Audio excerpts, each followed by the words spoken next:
Good morning, everyone. I'm José Pinheiro. I'm a second-year student at the Columbia Business School. It's time to get started with our panels. Since our last summit, the global landscape for climate action has evolved, with Brazil emerging as a key player in the race toward net zero. As the host of the upcoming G20 summit this year and COP30 in 2025, Brazil is not just participating in global climate discussions. It is assuming a strategic leadership role by addressing critical issues of the 21st century. Brazil stands out to its unique energy mix, which positions it to lead in low-carbon industries. Its expertise in biofuels, as in decarbonizing heavy industry and transportation, while its land management supports nature-based solutions and sustainable agriculture. With investments in renewable energy, grid modernization, and innovative policies, Brazil is shaping the future of global energy and climate solutions. Today, we'll explore how Brazil can collaborate, partner, and co-invest with global companies and other countries on the path to net zero.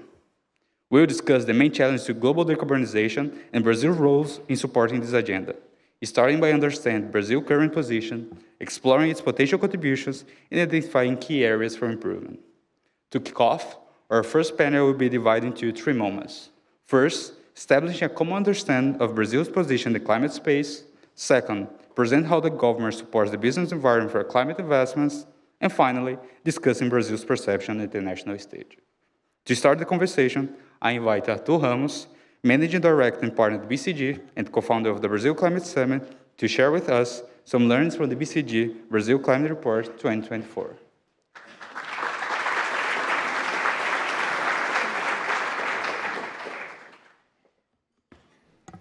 Thanks a lot, everyone. A pleasure being here. Is it possible to get a mic here, Fernando, if I can have the normal mic, okay, while we start? But anyway, enormous and amazing how this journey has evolved in the last 3 years. So here, thinking here of the trio here, Luciana, Marina, Jorge, what we're doing, and I don't know, I was thinking about this morning, I said, when does Climate Week start? And I think it's start here now with Brazil Climate Summit, okay? Thank you very much. If you allow me, I prefer to move a little bit here on the presentation. I'm going to be strict to the time here that we are talking about. George made a great intro. Can you hear me well? Is that okay? A great intro on that. Particularly the Bossa Nova thing is very inspiring. I'm at 57th Street every time I pass in front of Carnegie Hall. For me, that's the milestone of Bossa Nova conquering the US. It was the show with João Gilberto, Tom Jobim, Arthur Gilberto, and Stan Getz. So that was but I agree that Frank Sinatra was the one that really moved that ahead. But every time I pass there, I tell my team here that be on your knees in front of Carnegie Hall because it was very important for Brazilian music. Also, we'll talk about investments, opportunities here today. It was very important. I think George couldn't do a better introduction on that because we're talking about many good things, but not to underestimate the problems we have, the importance of adaptation and resilience to deal with floods. Brazil is burning. We left São Paulo a week ago. We were just like a Blade Runner, like landscape when you wake up, when you go to bed. So there was really a very, very sad days, and we still the country, many biomes are burning, and this costs a lot. Okay, but anyway, I'd like to also thank here the team of BCG as a content partner was preparing this report. It will be available online soon, or is already available. Okay, you can download and we will leave at the end of the day. And also thanks the MBA and CPA students of Columbia here that are helping this organization. I think I need to use this here. All right. Sorry, this is the one we should be starting on that. Some years ago, we prepared this report, and this is the landscape we like of Brazil, okay? Green, all development. Nature is the most important. There's several investment opportunities that we talk about that. I think we're covering all the time. But we start with nature. As you know, it's a very different profile of emissions in Brazil. While the country has to do with 70% of energy-related emissions, our mission is much more related to dealing with nature, deforestation, those areas. So zero deforestation will be a major step, but also advancing on regenerative practices, recovering degraded land in agriculture, and also on providing carbon credits will be a great opportunity to be explored. If you move to the energy area, It's clear, and last year I was presenting here the opportunities related to hydrogen, a very important development that you can get from competitive renewable solutions that we have there, and also enormous availability of biomass. We're going to talk a little bit about that later, but this makes us possibilities of supplying new energy solutions now for Brazil and for the world. And the third aspect is that Brazil is an industrial country, okay? So this is something very important. And there's many opportunities here of taking a natural resource, take the competitive advantage that you have into what we call industry revolution and providing low carbon solutions. We structured that into 4 key pillars, and every time we're coming back again to those areas. The first is the possibility of the enormous, Brazil is the country with the most advanced possibilities related to nature-based solutions, 1 gigaton per year. So capturing that opportunity, I know many investors here, many of our friends here are dealing in that area. Sustainable agriculture, we're going to have a full panel on that, on discussion on that, but this is an area we're supplying most of the commodities for the world. We can continue doing that, recovering land that we have, expanding the area, expanding productivity, and expanding good practices that we already have them. Coming back here, if we talk about renewable energy, very important, very much possibilities, both on the power side and both on the biomass, using the biomass richness, we're going to cover later, there's a specific panel. And also taking all those advantages to provide low emission industrial products that also can comply with any of the international regulations that you have related to low carbon products. Okay. So this is the possibilities and the good opportunities that we have there. How that relate, how that translate into potential? We're talking about investment around $3 trillion until 2050. Okay? So it's a significant potential, significant investment. Part of that is related to what you call achieving net zero. Part of that are opportunities that you have that more becoming what you call a climate positive hub, going above, sequestrating more carbon than the ones that your economy is currently deploying. Okay. So that's the possibilities that we see, the possibilities that we have there that are very important. To have an idea of the magnitude of that, Brazil invested, the ratio of investment to GDP is about 70%. For many years, we're trying to go around 20% as the minimum to provide sustainable growth of GDP. This level of investment could, up to the end of the decade, lead us to about 30%, okay, if we're able to do that, okay. So that's a very important macroeconomic milestone we could advance it on providing new source of investment, new source of growth, generation of employment.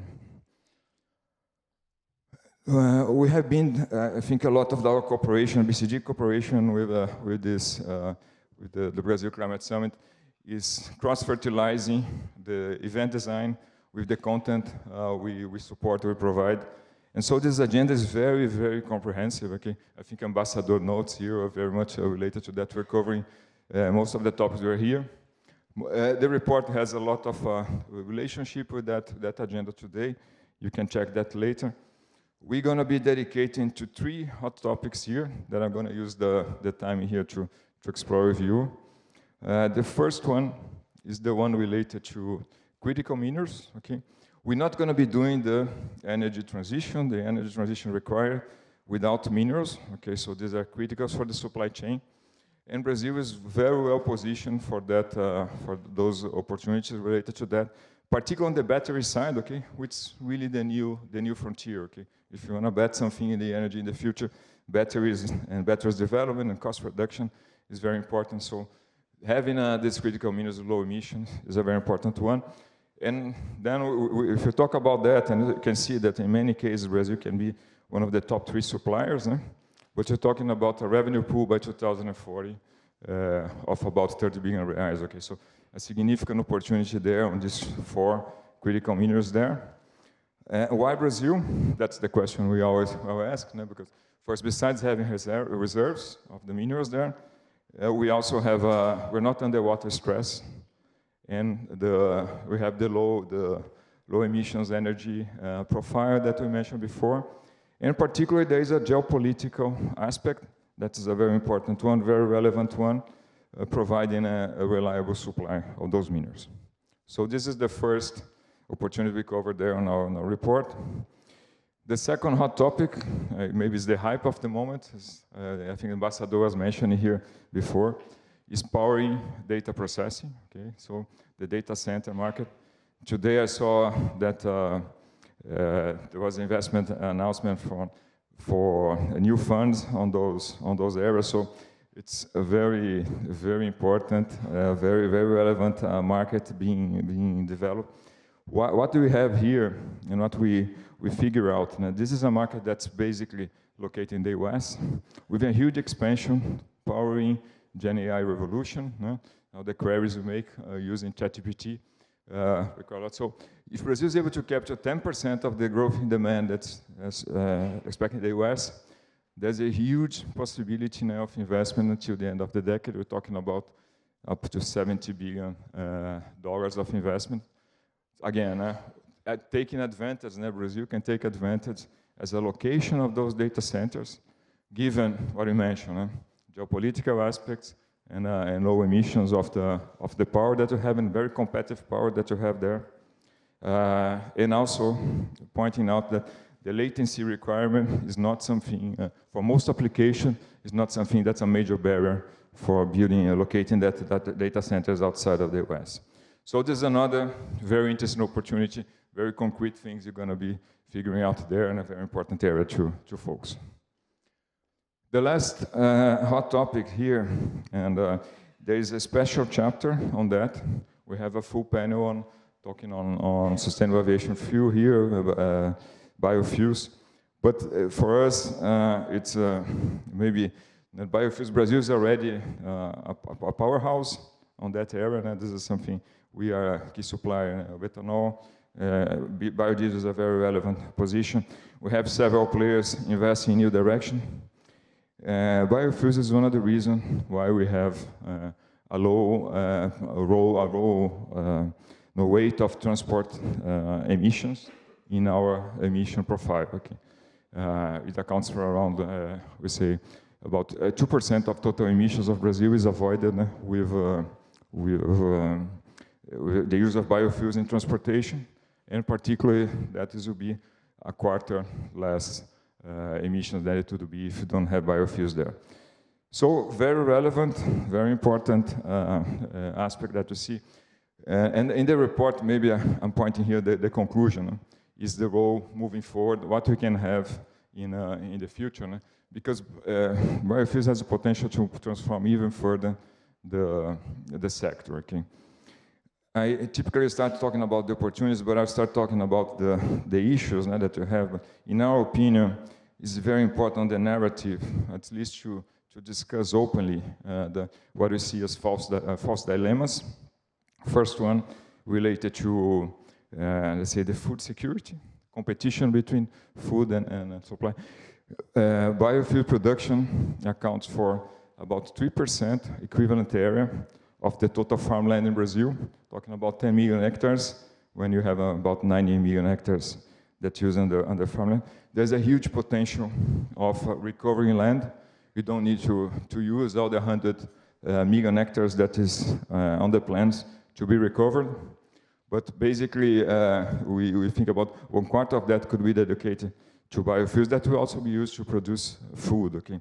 And there's a lot of technology evolution on that. You're using more waste, you're using more crops that are high productivity. You're going to talk about here of Macaúba in the panel for sure.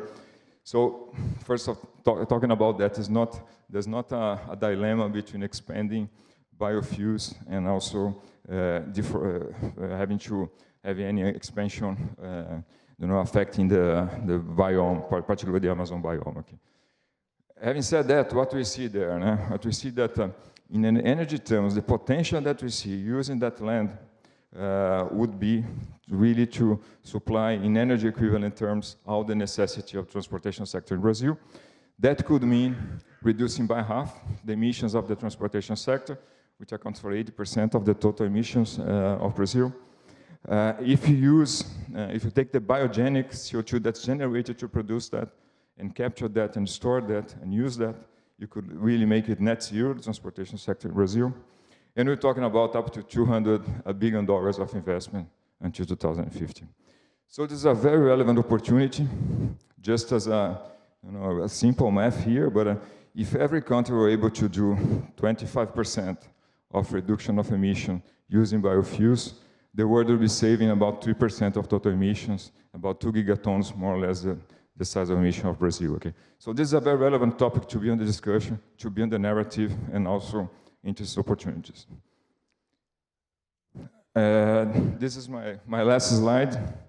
I'd like to cover here, I think, two aspects. Everything we see here, and I think was very much pointed out on the previous discussion, is not only related to investment per se. There's an important role of policy making. There's an important role of new legislation. There's an important role also related to the regulation that we have around that. Okay. The agenda evolved a lot in the last 2 years. Okay, I think it's very different from the panel when we started doing these events. It's on the agenda. Maybe the direction of that is not in some cases the specific topics, not what you'd like. I think there's some cases we'd like to move even further. We have approval of recent bills into law, hydrogen law, the biofuel laws was approved last week. But the carbon market bill is really stalled there, and this is an important one.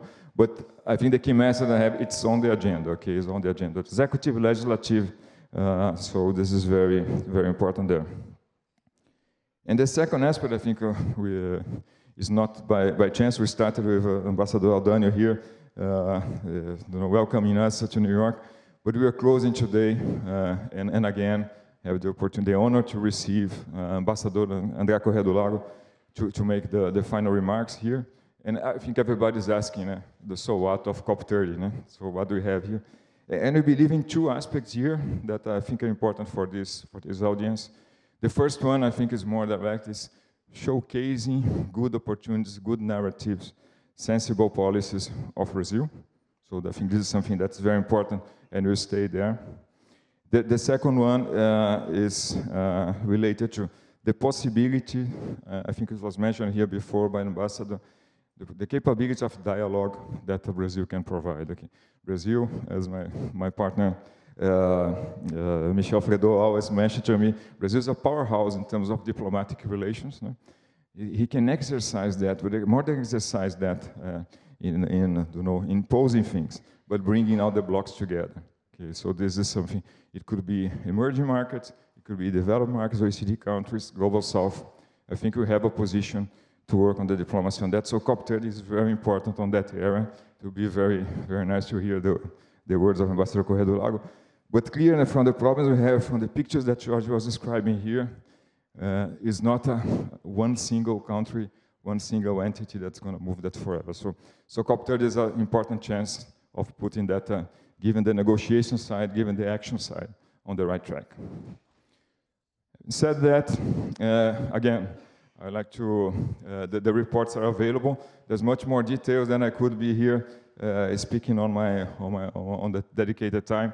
You can be there, and we're available for discussion. But I'd like to thank you very much and enjoy the day for this Brazil Climate Summit. Thanks a lot.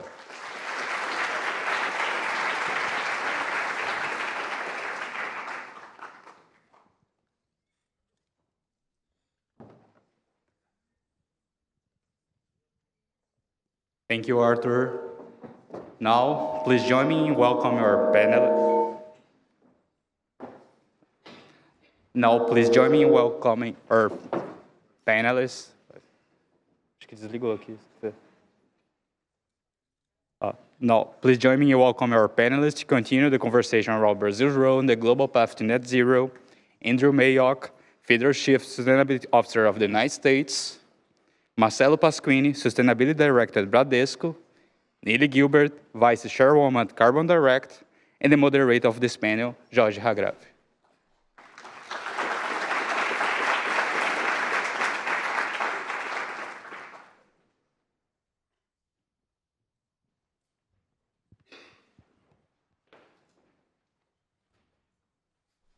Arthur, is it working?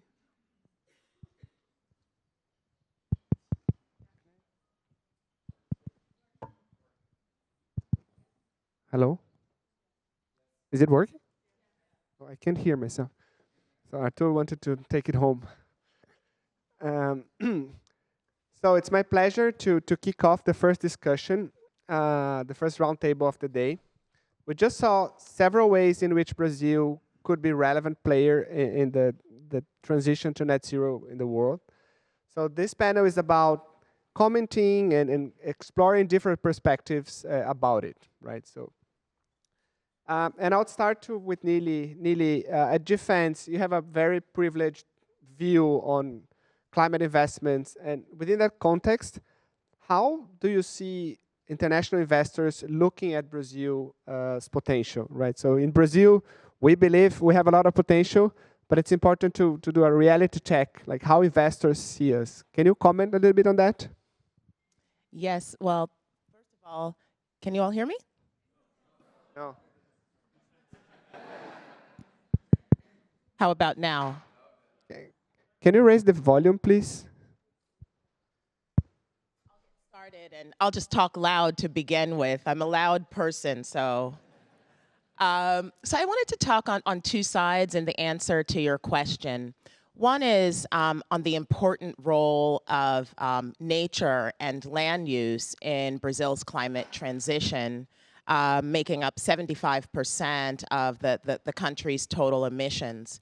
In this space, a key step will be to halt deforestation, but there's also an opportunity to advance the bioeconomy. And for many of the international investment opportunities in this space, we will turn to the carbon markets. And so progress being made on the national carbon markets and then working to design them in a way that opens up to international capital flows will be important. When you think about international investor flows, though, in many cases, we're looking for bankable revenue streams, and revenues from carbon credits may not be enough. And so it's also really important to think about things like industrial development, producing projects that create bankable revenue streams, and then also for companies investing in projects that will generate green revenues to attract international capital. And this is an area where some of the topics that Arthur just talked about will be really important. Think about the opportunity for biofuels nationally and internationally, or the fact that Brazil has such a strong base of clean energy. About 87% of the renewable energy use in the country, compared with 30% global average, means that you have the ability to transfer that clean energy into the production of green commodities and green goods, things like green cement, green steel, other pathways for sustainable aviation and shipping beyond biofuels. In order to do this, to really get those markets to scale, though, it will be important to look beyond just national use of those commodities. Especially while we have a green premium, the national markets may not be deep enough to absorb the amazing capacity that Brazil can produce.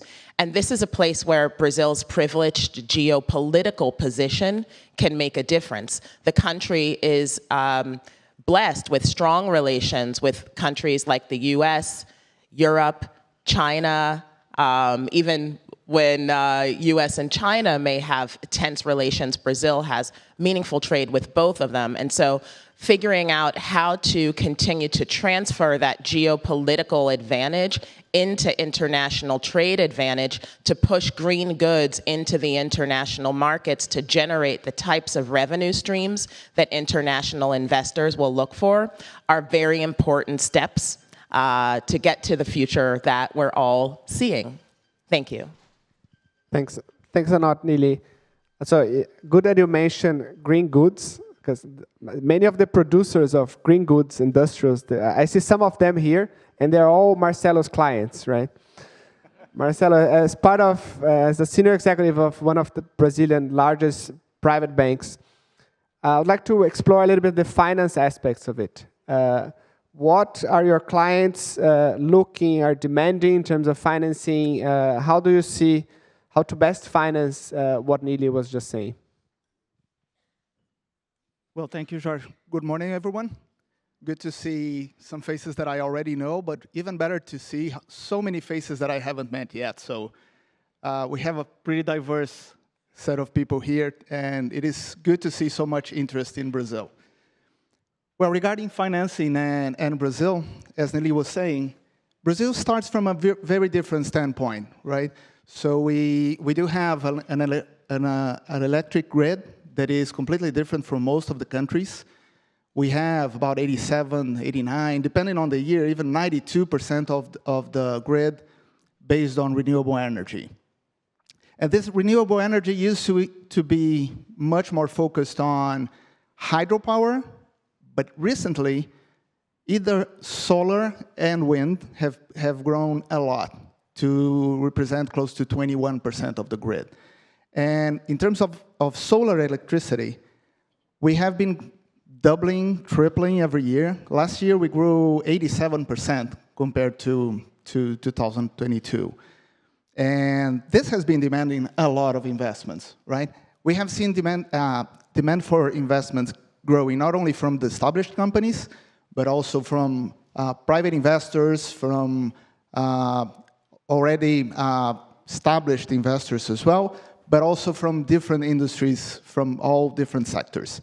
And being the first bank in Brazil to commit to net zero, we have been studying and measuring the emissions of our portfolio for a long time now. It is interesting to see that many sectors have already developed a lot in terms of transition plans. They have been studying, they have been investing in the last 2, 3, 4 years already. But we still see some sectors that are still in the beginning of the investment cycle.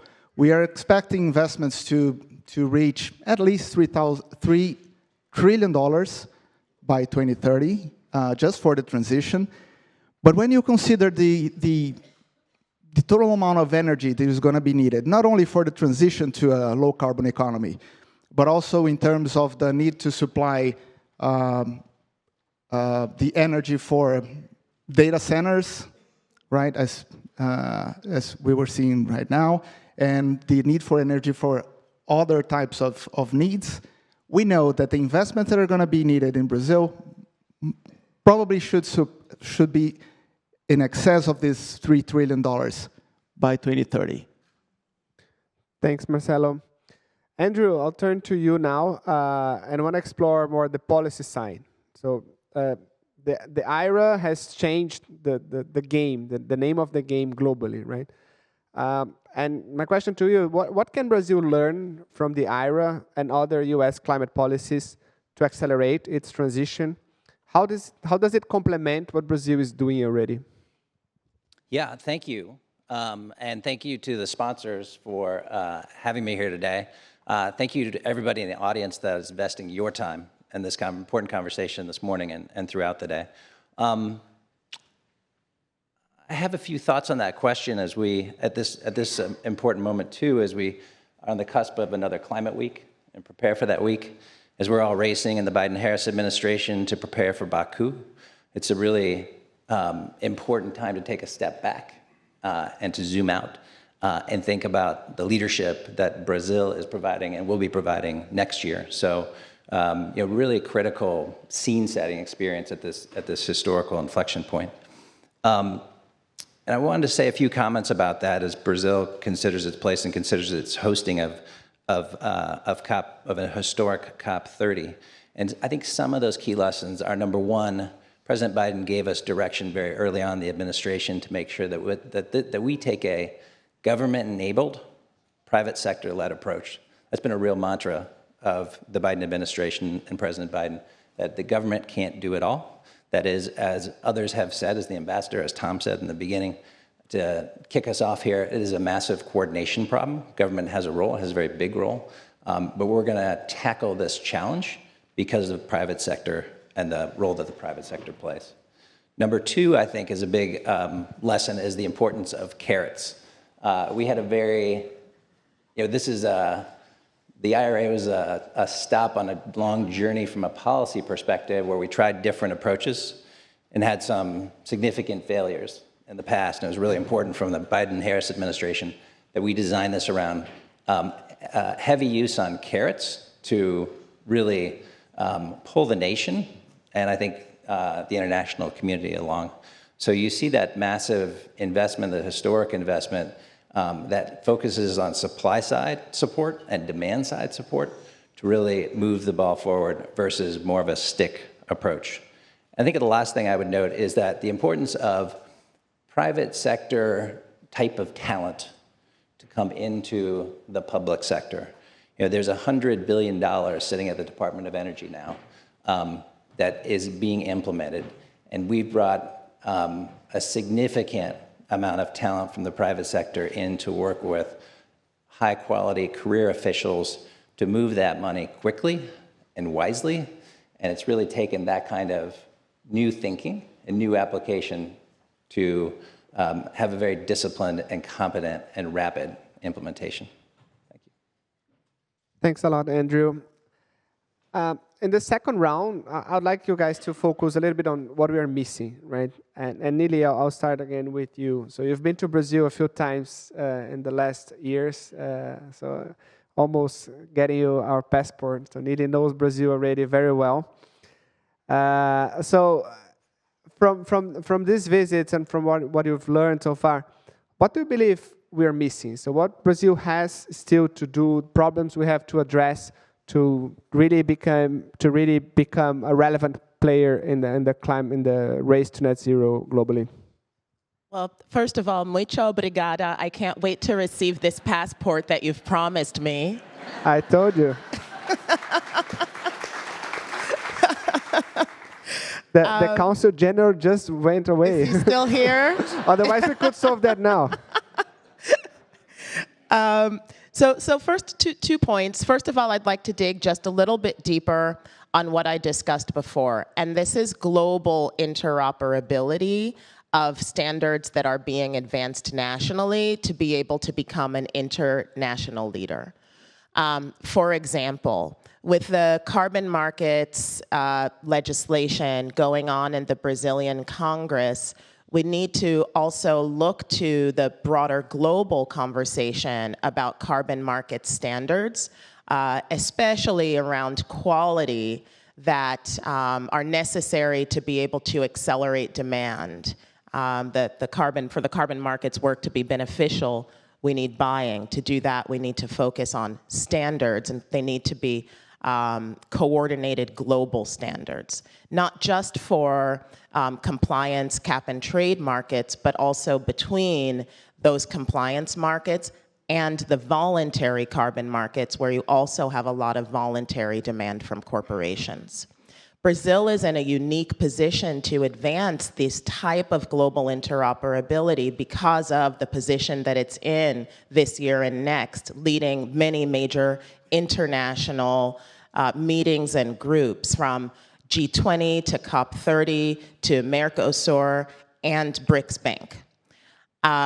And so another place where we need to focus not just on local standards, but on global standards is in standards around what we call green commodities. We say that there's demand for sustainable aviation fuel or green cement, but the definitions of what those things are different in different places. And because trade is so important to be able to deepen this local market, it's important to use the national position of influence to be able to advance those international conversations and standards. I also think a lot about trade, how shipping, let's say you're producing green cement, you're producing green steel, you have buyers in the US, Europe, elsewhere. How do you get it to them? We actually need to think deeply about those trade pathways. You need putting a bunch of heavy cement on a ship that's powered with fossil fuels is going to lower the environmental quality of those goods. So that's another open question. Lastly, I wanted to just talk about international investors' focus on de-risking to be able to attract capital to Brazil and other emerging markets. It's been really good to see, for example, the progress that's been made on things like foreign exchange risk guarantees from the Inter-American Development Bank. It's also important nationally to continue to think about managing country risk, other macroeconomic risks, continuing to look at maintaining strong fiscal balances and paying a high level of attention to ongoing anti-corruption efforts in the country. The combination of creating attractive, risk-adjusted opportunities and then having the appropriate frameworks and infrastructure to push those out into the world, I think are the next questions to be addressed for the country. Thank you. Thanks a lot, Nili. I'm so happy you touched the topic of international standards. This is one of my favorite topics. And this is one of the reasons we're going to have the continuation of this panel with Luis Amaral. We're going to touch exactly on that, the international standards, the international bodies where definitions are being made that will influence, the future pathways, technological pathways in an important manner. Marcelo, continuing the conversation with you, you mentioned that Brazil's transition is less about switching from fossil fuels and rather growth of alternatives. Can you shed more light on that? Sure. When we look at the Brazil, of course we know that about 75% of the emissions come from use of land, agriculture, deforestation, and so on. But this is this large, not only because of the size of Brazil and the use of agriculture and so on, but also because our industrial sector does not use as much energy from fossil fuels as other countries do, right?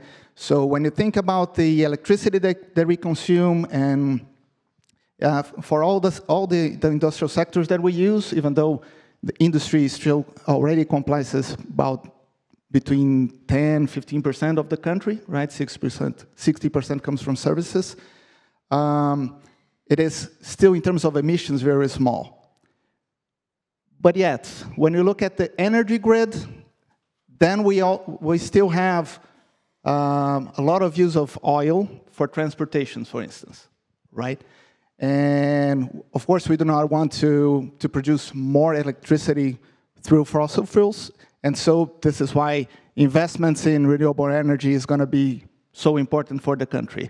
As I was saying, we are expecting the demand for energy to double, maybe triple by 2030 because of transition, because of other uses for electricity. And Brazil is capable not only of delivering more energy through solar and wind power, but we are also very strong in terms of biomass, right? Not only in terms of ethanol produced from sugarcane, right? In which, by the way, we do have technology that allows us to produce the second generation type of ethanol that is made from the non-edible part of sugarcane, and that increases the productivity of the ethanol made in Brazil to close to 11 tons of alcohol or energy, right, by each hectare. By means of comparison, when you think about corn, it's about 3.5 tons. So it is pretty different. And on top of that, we can still produce sustainable aviation fuels through different ways, right? And even biodiesel through some types of cultures and producers. So we are in a very good starting point.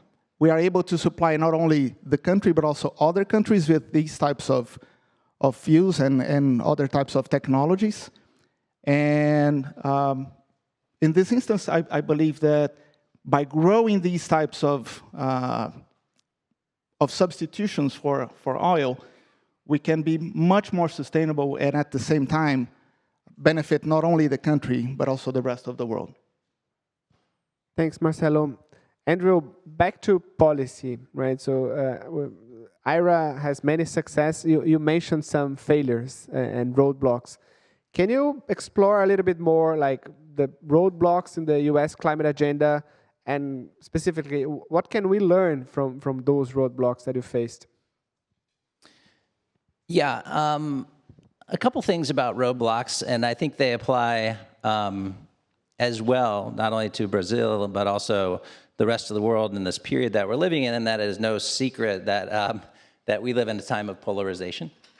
And so passing legislation as significant, any legislation, period, in the United States these days is a challenge, but passing legislation of the significant historic nature and size of Inflation Reduction Act, in addition to the Bipartisan Infrastructure Law, in addition to the CHIPS Act during the Biden-Harris administration, has been a major lift.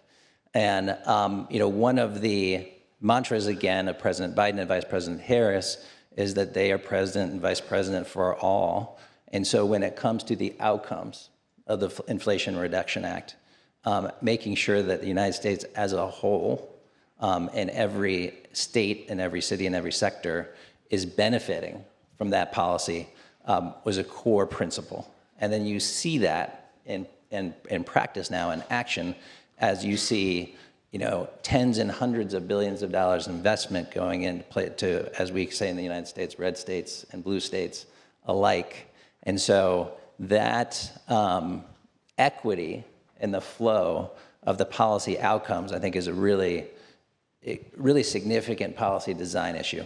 I think the other thing is how you think about, in the transition that we're in, communities that might be left behind.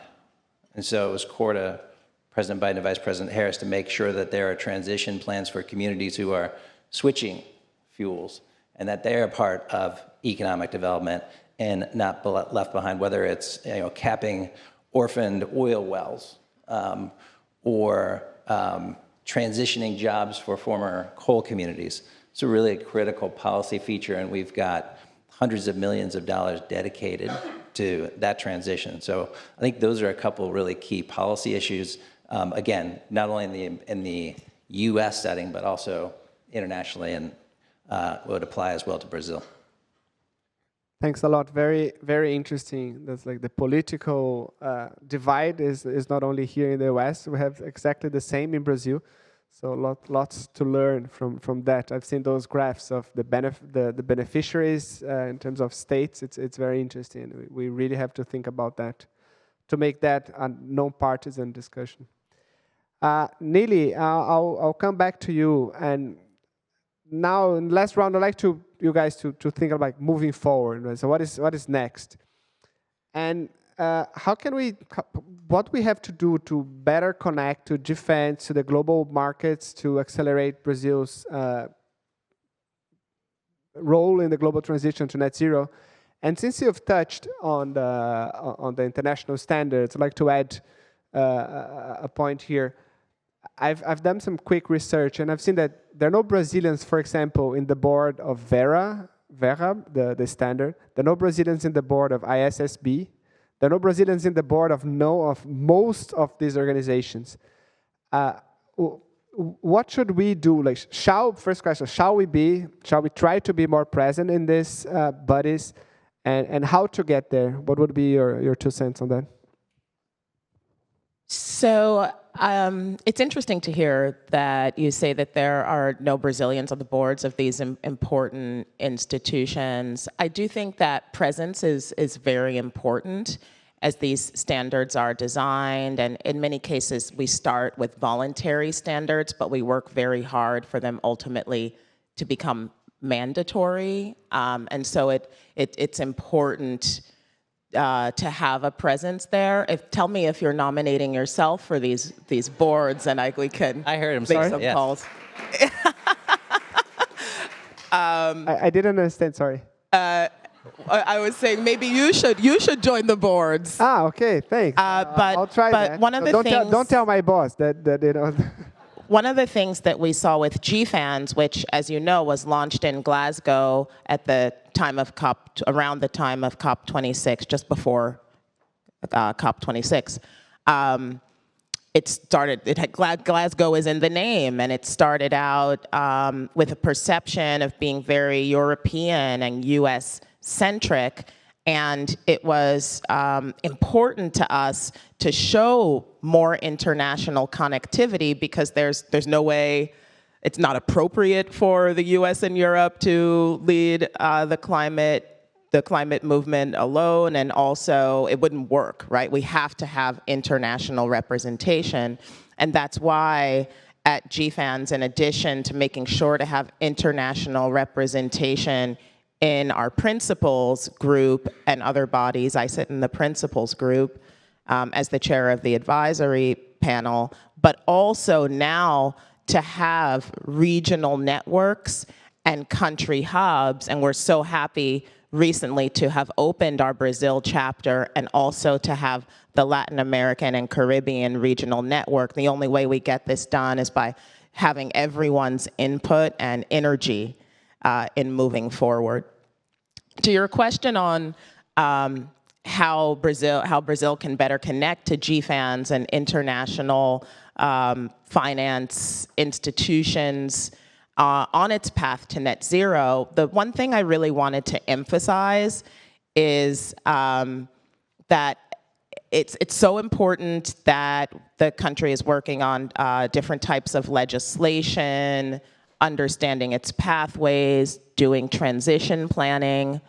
At this point, it's also extremely important that we start to see specific projects driving net zero and decarbonization on the ground. So this needs to be a top-down process, and I discussed a lot about different top-down things in my prior questions, but it also really at this point needs to be bottom-up. So when you look at, for example, the Industrial Transition Accelerator, which it's the world's largest industrial decarbonization initiative. GFANZ sits as the finance pillar. Brazil is the first country partner. We have initiatives that work on system-wide engagement, things like global standards for industrial goods, working with policymakers, all these kinds of things. But also there's a huge focus on bringing forward projects across cement, steel, aviation, shipping, chemicals, importantly including green fertilizer, bringing those projects to final investment decision urgently with a goal of getting many announced by COP30. In order to do this, the last thing that I want to say is I'm so passionate about the role of the private sector ultimately it's going to contribute the most share, right, to the net zero goal at the end of the day. The IMF estimates that 80% of the capital for net zero is going to have to come from private finance and private companies. And so I feel that I often hear Brazilian companies saying that they want to wait and see what is the government going to do. There are a lot of amazing NGOs at work. Now is the time for private sector companies to start coming forward with on-the-ground initiatives in their business projects to achieve their net zero work. We shouldn't think about 2050. We need to urgently think about our goals by 2030, and there's a lot still to do. Thanks a lot, Nili, and also to raising the bar, to us. Marcelo, to continue the conversation about, the role of Brazil, would you say that Brazil's biggest role will be to support other countries, other companies, global companies to transition? Would you say that? Well, Brazil is going to have a big role in the transition of the other countries as well, not only for our country. Brazil is probably not only the only country, but there are many other countries that are going to be able to do this, but probably the largest country that is able to do the transition to net zero before 2050, right? Maybe 2040, it depends on how we act on this. But to do so, we will have to have collaboration between public and the private sector as well, right?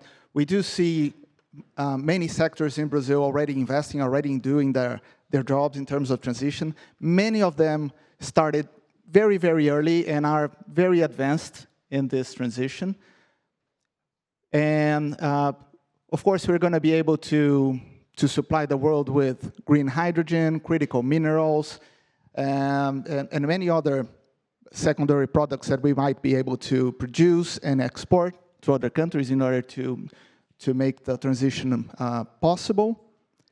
But we also have something that we haven't touched here yet, but I know that we're going to talk about this through this event the whole day, which is nature-based solutions, right? Brazil has one of the largest potentials in the world to deliver nature-based solutions, to deliver the carbon credits that are going to be needed for the transition of the world. Of course, we have to focus much more on reducing the emissions rather than on offsetting them. But at the end, it is impossible to have zero emissions for all the sectors. It is impossible to have the transition without having nature-based solutions available, and Brazil is probably the country that is best positioned for this. Thanks, Marcelo. To close our panel, Andrew, you know U.S. companies and investors much better than we do, right? So it would be great to hear from you. So what should Brazilians do to be more relevant to U.S. companies and investors in this journey to net zero? And if you can also touch on the collaboration between the U.S. Treasury and the Minister of Finance in Brazil in that direction. Absolutely. I think one of the, I touched upon this a little bit earlier, one of the pivots that the Biden-Harris administration has made in executing the IRA and moving out with force is this statement and action that the U.S. government is open for business. And I heard one of my colleagues, the gentleman who is responsible for the new implementation arm at the Department of Energy with the new $100 billion of investment in his area, and he had come from a whole career in the private sector under Secretary David Crane. And he was noting to that point the kind of changes in business process that we can make as leaders in government. In that prior to his arrival, it was very much the case that if you wanted a large government grant, you submitted some paper and some months later a review panel shared with you whether you had won the award or not. Now we're in an era where David Crane and other leadership and other Department of Energy colleagues are making sure that they're inviting in those business leaders who are receiving a $500 billion grant to go decarbonize steel in America, for example. They're going to the factories and the corporate headquarters, and the face of the U.S. government and that relationship building is much more direct. So I think that's a really important opportunity. Secondly, to the partnership, on the partnership front, and teeing off Neely's comment about the time for action is now, I'd point out a couple partnerships. One is that on a multilateral basis, Brazil and the United States are involved in what is called the Greening Government Initiative, where President Biden coming into office said it's not just for us to ask the United States and others to decarbonize. We got to lead by example, and we got to show that we're doing this. And so the government of the United States, the government of Brazil, pretty much every government anywhere turns out to be the largest employer, the largest electricity consumer, the largest vehicle owner. And we need to show that we're doing that. And in the United States, President Biden charged us to go electrify the federal fleet of over 600,000 vehicles. Before he came into office, there were under 2,000 zero-emission vehicles. And now, 3 years in, plus a little change, we're at 80,000 and counting, either in our inventory or on the way. So showing that kind of action. And Brazil has joined us in the Greening Government Initiative to do the same with Brazilian national operations. And then on the bilateral front, I think it's really critical to build strong relationships and partnerships to, again, create, as Neely noted, immediate action on critical work like Brazil Fazenda and the US Treasury Department's climate partnership, where they're partnering on clean energy supply chains, high integrity carbon markets, nature and biodiversity finance, and multilateral funds. And so making those links, building those relationships on a bilateral basis is also another way to go back to the beginning of the question, say that we are open for business, that we are going to drive a government-enabled, private sector-led, accelerated transition. Thank you. Thanks, Andrew. I'm happy you mentioned that it's important to build bridges between the investors, companies, and government. And so that's where a little bit of what we're trying to do. We're going to have 2 government officials joining us in a few minutes. So I would like to thank you a lot. It was a great panel, very interesting. Thanks a lot for your perspectives. And a round of applause, please.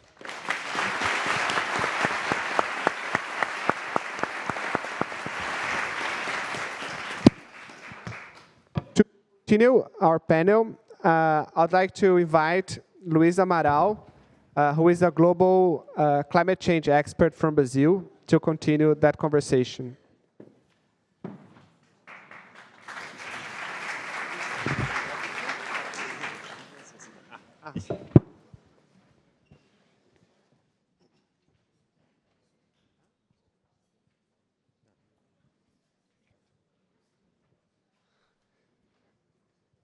So,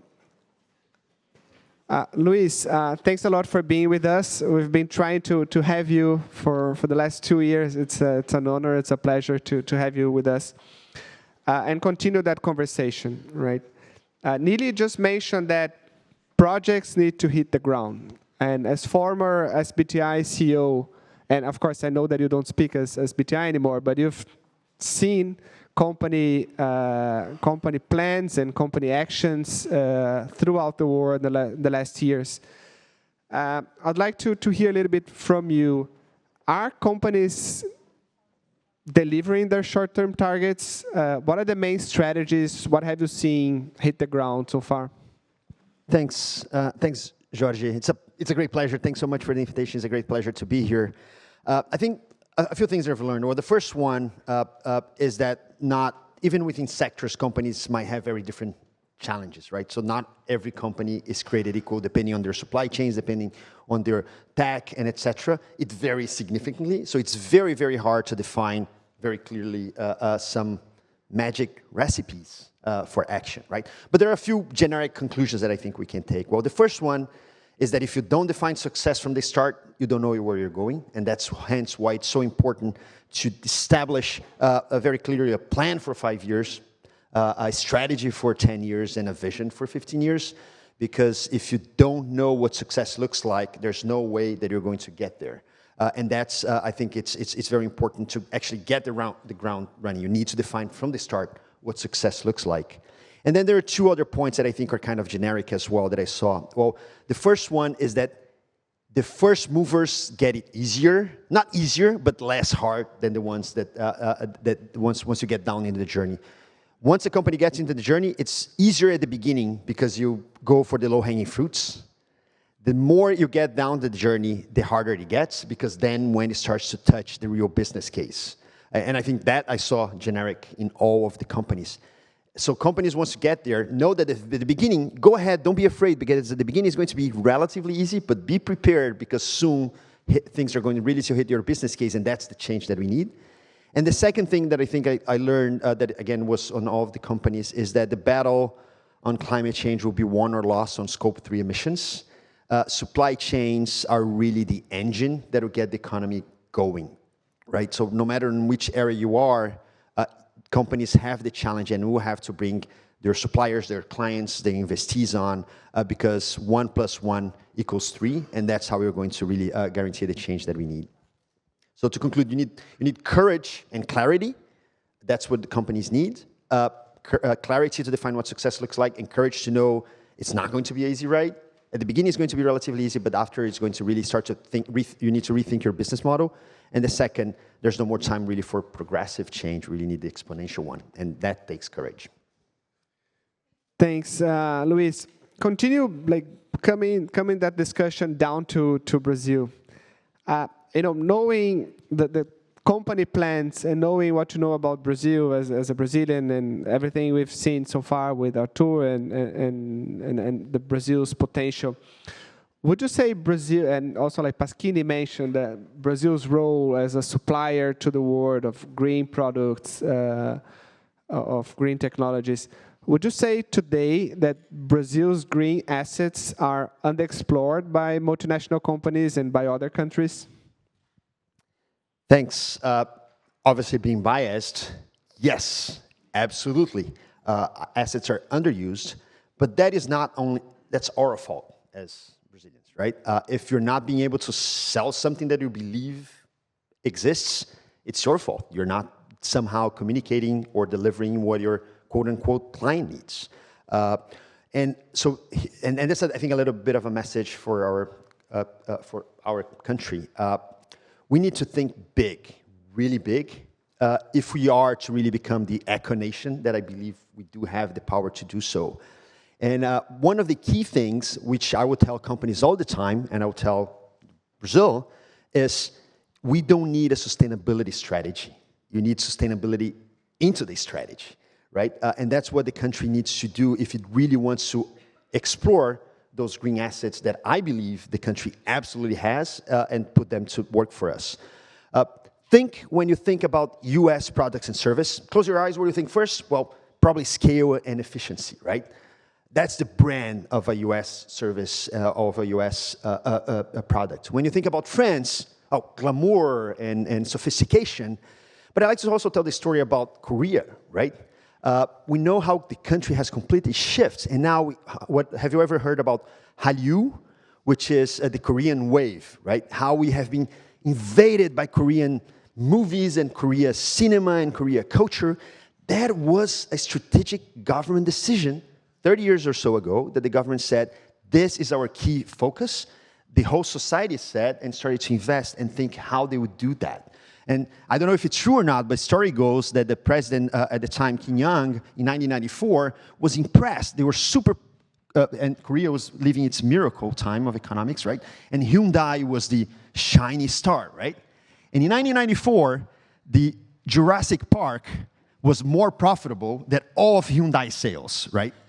And that really hit, the story goes, the president, and said, okay, no, we need to really embed that. And that's what we need if we are really to profit from Brazil. We cannot just be talking on the side. And I have a Jurassic moment for us here in Brazil as well. We discussed a lot about the nature-based solutions. We saw that that the $70 billion that was presented here as a potential for 2030, there were the $100 billion of finance, climate finance that was suggested at COP in Paris. That's peanuts, folks. That is peanuts. Brazilian agricultural production in Mato Grosso and Pará alone are $50 billion a year. So what is going to save our forests? Sorry, it's not the climate finance or nature-based solutions. It's really the supply chains and the power of the markets that are really going to do that. So I think that's what we need to do. We need to have a little bit of really embedding sustainability into our strategy if you want to do that, to be able to sell those assets, because we cannot just be speaking that they are there. Others need to believe it, and we need to think really big beyond the peanuts of a little bit of finance here and there for a little bit of influence there. I think we really need to guarantee that our products are bought and our services are bought not because on the side, but because they are seen as the most eco and green assets in the world. It's also about being active in the world and in branding, right? So if I understand you. Continue that conversation, Luis. I've done, as I just mentioned to Neely, right? I was looking at the board of these international institutions, and you were sitting in one of them, in SBTI. And I was shocked when you said, in the first time we talked, you said, I was typically the only Brazilian in the room. And I was really shocked about it because, you know, I imagine like large rooms, large conversations, important ones, defining standards, defining plans, defining what technological route will be valid or not valid. I was really shocked by you saying that. Can you elaborate a little bit more, like how present are Brazilian companies and leaders in such international forum? What have you seen in your experience? Thanks. Well, I think it links a little bit to the previous question as well, and it's true. I was constantly the only Brazilian on those forums, and that is not aligned what you said, which is true, that Brazil traditionally has had much more power relatively to its political power in diplomacy, international negotiations, right? International negotiations, that our Brazilian diplomacy is known for actually having more presence and more power than the actual political power of Brazil. In climate and private sector is the other way around. We actually a significant emitter in the world, significant economy in the world, and usually underrepresented. And why? Why is that, right? So I asked that question myself as well. I have a hypothesis of two things. The first one is, and it has to do with what Nili said, because Brazil is big, has its own problems, organizes a lot, discusses a lot internally, has its own standards, has its own problems internally, which is a good thing from one side, right? Because actually moving from working in Brazil to move abroad and working globally, sometimes it's like, well, but we're doing that 10 years ago, right? You're creating this roundtable between companies and businesses. Well, actually 10 years ago, we already had civil society and businesses roundtables. So I think that's one of the curses because of the size, right? So we're kind of self-sufficient. If you want to be global, you have to look beyond your borders. So I think that's one hypothesis. We are really internally focused for a little bit. And I think the second one, not only internally focused, we talk too much about our problems. So we are discussing here nature-based solutions, deforestation, supply chains. Well, guess what? If the world continues to emit what is emitting, it doesn't matter if we're doing anything on forests, the forests are going to be gone, not because we cut, but because the carbon emissions from other countries turn our forests into savannas. So we need to be involved into the discussions that are not related to us if you want to be on those forums. Whenever we're discussing deforestation, there are many countries that are coming to discuss deforestation in our country because that influences them. We need to be discussing and be understanding and be involved on the things that are not on our day-to-day discussions if you want to be on those fora. Perfect. I love that conversation. And what is in terms of technological routes and forum to be occupied, what would you say, what is the importance of each of the sectors to be involved in the discussions of these international bodies, and what are the main forum you believe should be occupied, if you can name a few? Well, I think it'd be probably hard to answer that question. I think it's very clear what are Brazil's strengths and the key. It starts as an exporter of commodities, right? So commodities are really the low-hanging fruit, as was discussed before. How do we decommoditize our commodities to actually be able to make the markets for those green products? That's really the no-brainer, and that's why we always discuss steel and iron and agricultural soft commodities and et cetera, and energy commodities. But I hope, as I said, if we can create our Brazilian Hailu and create our green and yellow wave, that it will go beyond just the commodities. And then I think the second thing, it's really, as I said, it's about the energy, because we discussed a lot of the land use change, because that is our Achilles heels. That's the major of the emissions, and we are probably, and that's our problem. But the truth is, and again, the global climate change problem is an energy problem. Maybe for Brazil, it's less so than other countries, but if you don't get involved into the energy discussion, you're not relevant on those fora. And that's what I was saying. We need to continue to focus on the land use change, because that is our Achilles heels, but it's really about energy. Perfect. One last point. I was another day drawing a parallel with tourism in Brazil, right? As Brazil is a big country, has lots of natural beauty, many people would expect that Brazil is a tourism powerhouse. And as a matter of fact, we're not, right? So we receive less people than very small country, 33 in the number of tourists that we receive in the world. Would you say it's a rather good parallel, for also lack of self-promoting and being the right forum and having a concise narrative about the country? We should avoid that same problem here in climate change? Yeah, I think, again, it comes to the same two statements, right? One, it's a big country, so it has internal tourism, so maybe it's not as dependent on other ones as well. So because it's a blessing and a curse of being big and self-sufficient to some extent. And then the second one, as you said, is not focusing on the others' needs, on the others' problems, just always having the discussion about your needs and your problems. So, and as I said, we always discuss land use, but we need to be discussing energy and climate. I don't know tourism enough, but I'd be assuming that there are issues that are also not within like the day-to-day of the discussion. So to summarize, as I see we're also getting out of time, especially for the students here as well, if I had like the two conclusions on what we need in order to really Brazil to explore the potential that it has, and as we will discuss, being the powerhouse that it is on the diplomacy, to be the powerhouse on the private sector and civil society involvement, which we will need, as was discussed, because we cannot be dependent only on governments, is one, really focusing on the global context. Not only us, we need to be discussing the global problems, not only our own problems. And the second one is if we're really, really serious about the potential that we all believe that Brazil has to become the really eco powerhouse. So driving from the Korean example and the Hailu example, and also driving a little bit of the I'm a bit of a surfer myself, with the Brazilian storm example, in which Brazil just took over the surfing. We need to have lots of people that really take this seriously. So we need to really guarantee that this is embedded into government strategies, it's embedded in private sector strategies, and not only on marketing, Georgie. I disagree with that. Heard a lot that we just need to communicate. No, we don't need to communicate. We really need to embed it 100% into this strategy, which means that there are trade-offs, which means that if we're going to explore more oil in the country, we need to think what that means. If it means that we want to have net zero deforestation or zero deforestation is an important part of that discussion, and really embed that 100%, because then I believe if we do that, we'll probably have our green and yellow Hailu in 20 years' time, and Brazil really be aligned with and be profiting from all of these green assets that it has. Perfect. Very insightful, very provoking. Thanks a lot, Luis. Please join me in a round of applause.